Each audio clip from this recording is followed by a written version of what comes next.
Good morning and welcome to Reading with Mrs. Hodges. I hope you recognize the background. It's something that we've done before. Today's assignment for reading is going to actually be a writing assignment, and we're going to be working on creating a journal entry. Your text you've been reading since last week has been a journal entry during the American Revolution. So today we get to write another journal entry, but we get to use our own creativity as we make that. So I wanted to show you a couple of things and then hopefully help you get started. Okay, so I wanted to start too by saying that, or showing you that we have read this text a few times, and we have done the main idea. We know what it's about. We understand that it was told from the perspective of an American soldier, and this was during the American Revolution. So who were they fighting against? The British, right? And so what we're going to be doing today is remembering how the author was writing from that perspective of the American soldier, but now we're going to have to consider the events and flip that and think about what would the British soldier think and feel and see and all of those emotions that could be happening for them, right? So we're going to be thinking about a different person's perspective, and we're going to write our own little journal entry, okay? So let's get started. In Google Classroom, you'll find the Google Doc that you'll need to be able to type your journal entry. And let me just show you what we've got. All right, so looking at our work today, I have on my screen to kind of help us out is I have our text that we've been reading just so we can kind of see that and reference it every now and then we have our Google Doc open. And so here is the prompt. Imagine that you are a British soldier fighting in the American Revolution. You were defeated by the Americans at the Battle of Yorktown. Write a diary using details to explain what you see, hear, and feel. So I'm just going to kind of give you a head start just so you can kind of get in the mode of writing this journal entry. And so I need to think about the British perspective. And so we know the events that took place, and we know that the British surrendered. But what would happen to me as a British soldier right before the surrender happened? And think about the emotion. So maybe even planning it out on a piece of paper first might be helpful, and thinking about, well, they're probably going to be scared. I know I would be if I was still a soldier, right? I'm tough, but I'm probably going to have some fear in my heart. And I don't want to die. I'm strong, but I'm just nervous, right? And so reviewing the text might be helpful, especially that ending, that second page when it talks about the actual surrender. So I'm going to reread paragraph 7 and 8 really quick.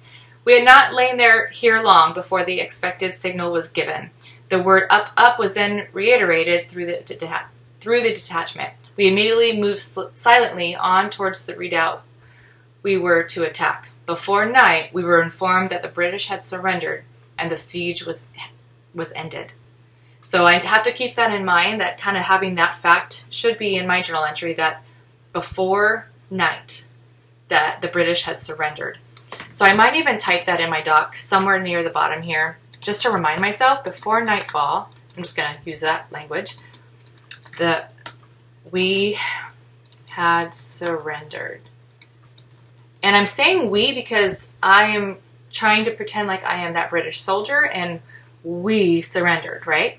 All right. And then thinking about some other details from this text. Soon after landing, we marched to Williamsburg, where we joined General Lafayette. And very soon after our whole army arriving, we prepared to move down and pay our old acquaintance, the British, at Yorktown a visit.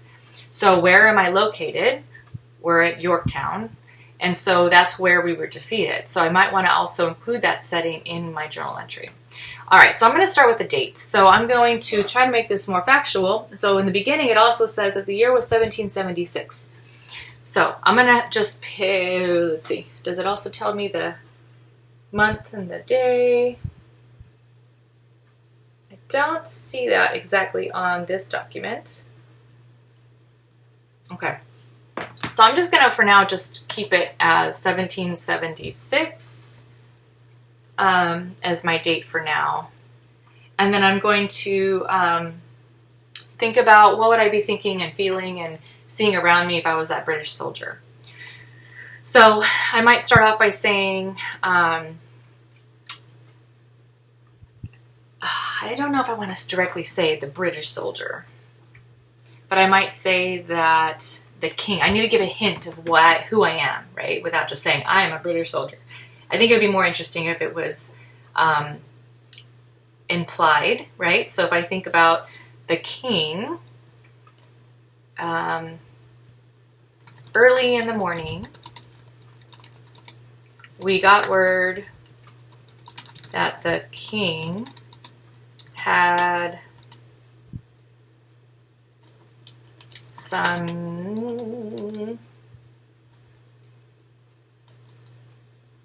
worry about the colonists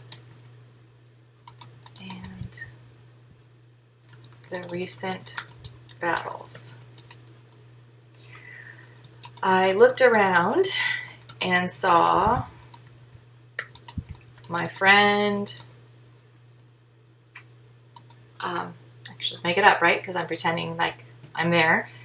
My friend Thomas, and we started to talk about what might happen later today.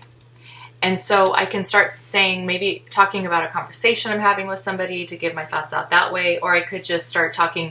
I don't have to have another character. I can just share my thoughts. And so I'm going to go with this idea of having someone else to talk to. So we talked about how worried we were and sad about all of the soldiers who have died. We got word that the colonists are preparing for a big battle. And so then I can get into some more feelings and thoughts and maybe some things that I've seen. And then by the end of it, I would need to make sure I include something about that surrender. And so then I'm just kind of keeping this here so that I remember to include that in my journal entry. So I'm not going to make the entire entry because I want to really see what you guys think and your creativity and things. And so I don't want to give you too much, but I did want to at least get you started. And so this is where you're going to be writing out your journal entry. I could also do additional research to find out like what the actual date is. So if I went into Kittle.co and I can type in Battle of Yorktown and see the actual date, and I can also add that up here to the date, because traditionally we like to write journal entries with a more complete date. And for now, based on just this text that we have with benchmark, I just started with 1776 because that's all I've got for now. So if you have any questions about how to make this happen, please reach out to me in Google Classroom or using that form to ask a question. But I think you guys can handle this. I think you guys have done this in the past quite often, and I think you'll be all right. And I think that it would be really fun to see what you guys create and come up with. So I really look forward to that. And if you need any support, please reach out. All right, you guys have a great day, and I can't wait to read your entries. Bye.